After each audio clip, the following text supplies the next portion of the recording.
Welcome back. Let's dive straight into one of the biggest moments in the entire community, the ceremony of 12. And you have to understand, this isn't just some graduation party.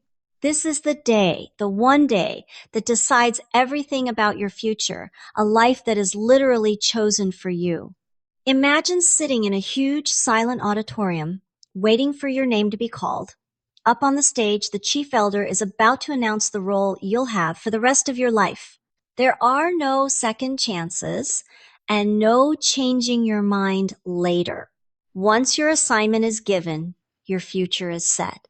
For the children waiting in the audience, it's one of the most important moments they will ever experience. As the ceremony begins, all the 11 sit together at the front of the auditorium. They're arranged not by their names, but by the numbers they were assigned at birth. It's a small detail that reveals a lot about their community. Everything is carefully organized and controlled.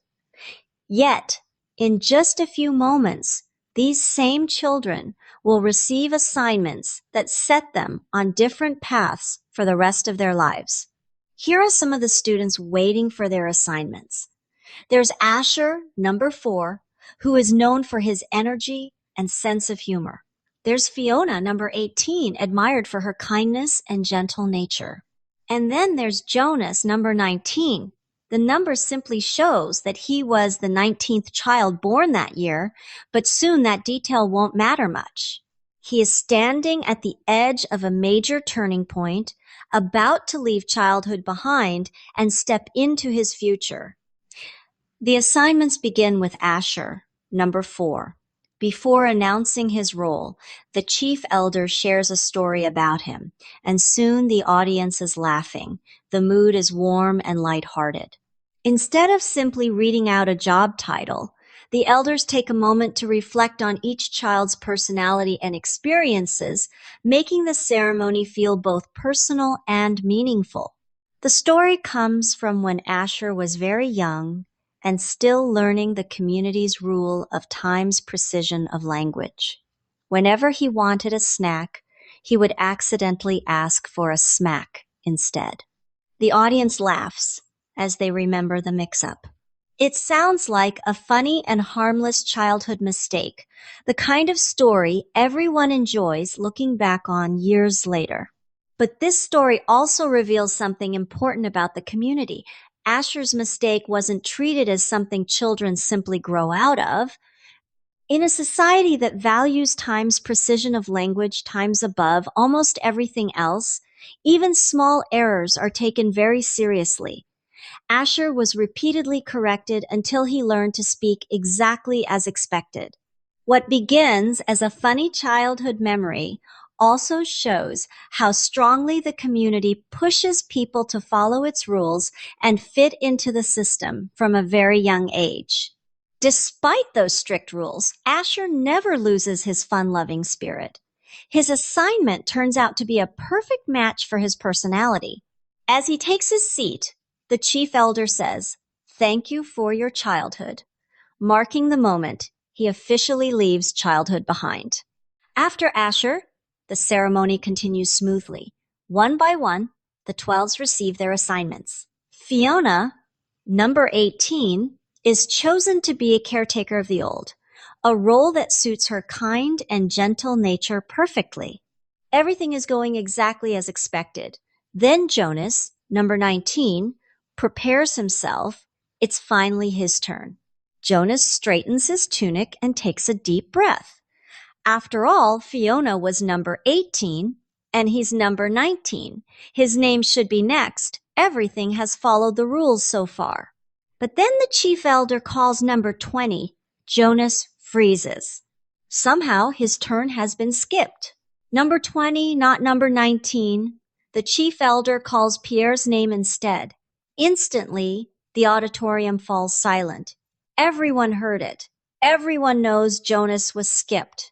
In a community where mistakes are almost unheard of, the moment feels shocking. Jonas can only sit there wondering what has just happened. Jonas has been skipped. In a community built on order and precision, that seems impossible. The chief elder doesn't make mistakes. Yet the ceremony continues, moving on as if nothing happened. As the realization sinks in, Jonas feels a wave of confusion and embarrassment. Surrounded by hundreds of people, he can't help feeling that all eyes are on him.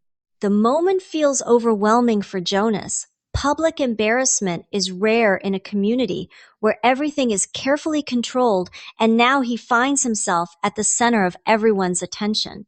He feels deeply ashamed and desperately wishes he could disappear.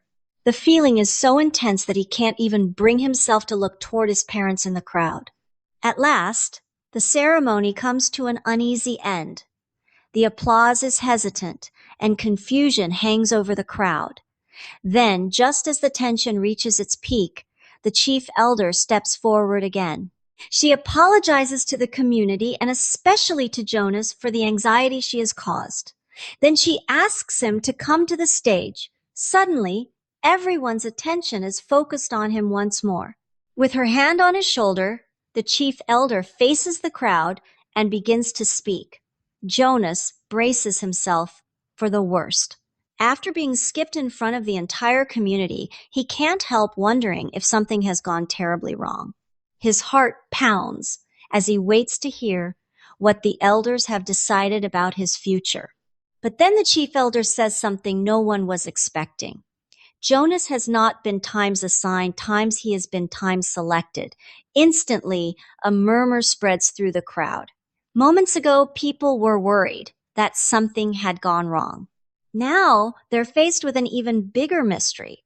What does it mean to be selected, and why has it happened to Jonas? This is the moment everything changes.